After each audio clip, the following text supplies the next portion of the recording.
Hi everyone, and welcome to African Art Part 4. Um, the last video we started looking at African tribal art.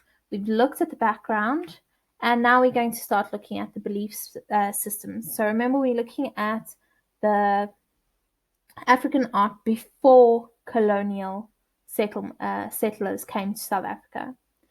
So the inhabitants of South Africa or Africa had this interaction between them and the spiritual world. Um, and they're constantly interacting, and the shamans going in between, and they are constantly linked to their ancestors. So it constantly interacts with the world of man and with nature. Spirits need attention and appeasement, so they need certain rituals in order to be happy and not make sure that they have food and things like that. Um, the tribal elders used rituals and ceremonies to discipline the younger members in the tribal customs. So they used these rituals and ceremonies to teach the youth how to behave and how to actually integrate into the tribe. Things like initiation. If they passed their initiation ceremony, then they could be a man of the tribe because they would have learned what is expected of them. The ancestors played an important role and were worshipped. So, like you would pray today, they would pray to their ancestors, worship them, make sure that they were blessed enough to survive.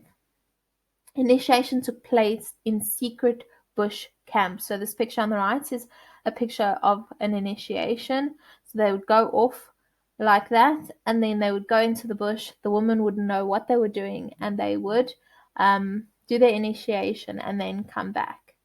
Fertility in women and the earth was important. So they actually did worship women. Women were very, very important because without the woman, they would not have the next generation. The women were seen as those important figures that would carry on that tribe. In recent centuries, world religions like Christianity and Islam have entered Africa. So that comes with the colonialists. The Europeans come in and they say that the Africans' belief systems are wrong. They are not following Christianity. They are not following Islam. So they go on missions. Those where our missionaries come from. And they follow their belief systems, and they go into these villages and they try to educate the African people on their beliefs. So looking back at the African civilizations during that time, so we're talking about from 500 BC all the way up to 1300, so AD, which is basically 1300 years. So looking at those years, we are looking at those developments in Africa. So when everybody thought that nothing was happening in Africa, this is what was actually going on. When we discuss Egypt, we discuss Egypt kind of separately because it's top of Africa. It's its own little section of art that we go through. And it is also quite different to any other art. So many African artifacts did not last because of the materials that they were made of. So a lot of it was carved out of wood, which doesn't really have that long-lasting effect. So a lot of it was lost. We don't know how old Africa's history is. And there was also no written history because they used oral traditions, which means that they were telling stories. Everything that happened in history was passed down just through stories. Like your grandparents maybe would tell you a story, or an uncle. That is how their history was passed on. So there were 7 major sub-Saharan civilizations. So that's below Egypt.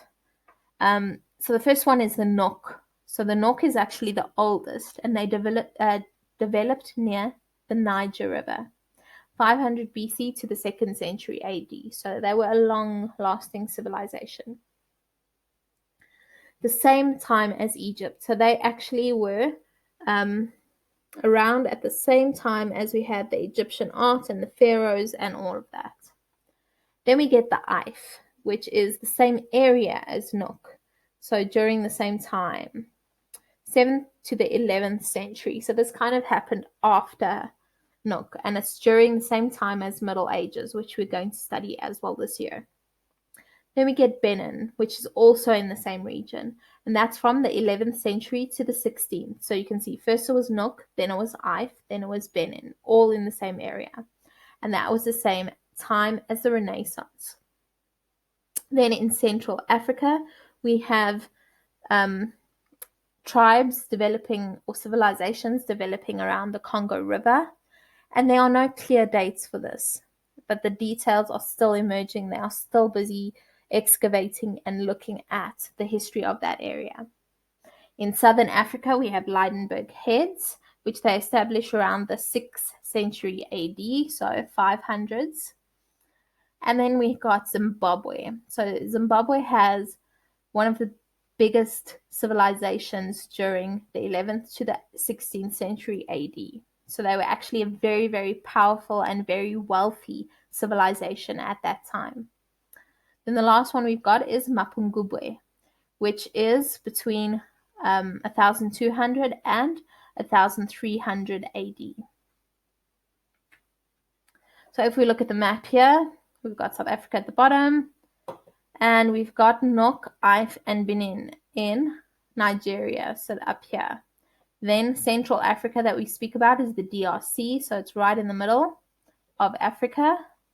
And then we've got Great Zimbabwe, which would have been here in Zimbabwe, and Lydenburg and Mapungubwe would be towards the top of South Africa here. So those are more or less in the same area. So let's have a look at the early examples of African artifacts. This is a head that was discovered in the Nok civilization, so it's 5th century BCE, one of the oldest from Africa in terms of our civilizations. And remember, this was all around before the Europeans came in. So remember I said that a lot of people have the impression that before the Europeans came in, there was absolutely no culture, no art, no civilization, and it was basically, we are back to Paleolithic and we had the sand running around in their loincloths, where it wasn't actually the case. There were civilizations, there were buildings, there were people creating art. So this is the 5th century BCE. And in this sculpture, we can see that it is a sculpture of a person. It is made out of terracotta, which is a kind of clay that they then bake.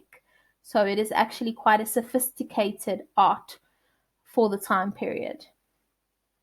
So the elaborate curls identify the tribe. So you'll find the Nok tribe had certain things. Remember, hair usually determines that tribe's style. The head is stylized, which means that it is simplified. And we can see this through the eyes. The eyes are kind of triangle-ish shapes. And in the middle, we've got these big hollow circles. So it's simplified symbols. We have pierced nostrils and mouths. And those were actually used as air vents so that the hot air inside the head wouldn't actually crack the head. So the hot air could actually release while it was being baked. It is the earliest Nigerian sculpture. And like I said, it's made out of terracotta, which is baked clay. And the head, if you look carefully at the bottom here, it looks like it's been broken off, which it probably has. So it might have even been a full figure of a person, and this is just the top. It was found near a grave or shrine, which honored the ancestors. So this was an honor piece towards a dead person.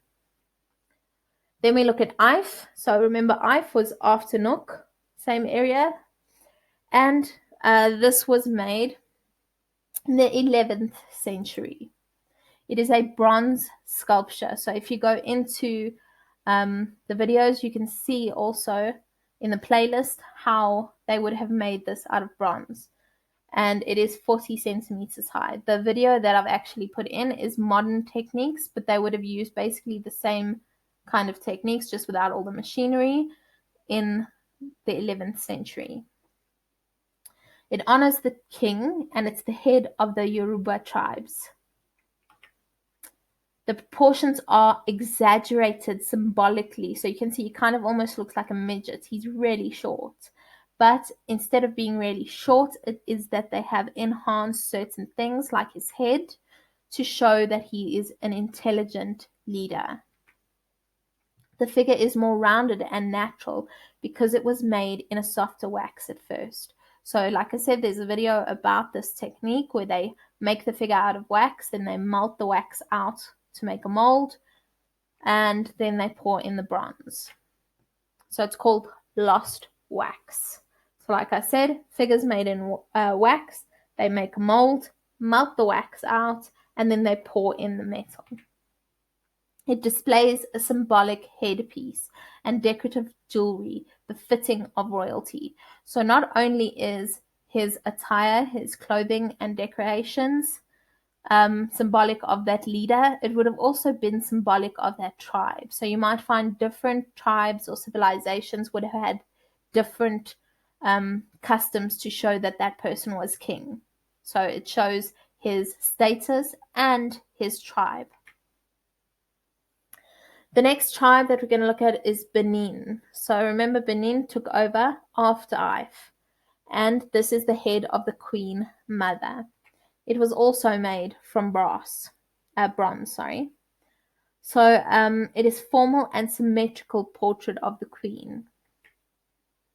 The peak reached by the Benin sculptures during the 16th century. So you can see this was done at the same time as the Renaissance. So there was a lot of influence from that. And you can actually see that the quality is almost up there with that kind of technique.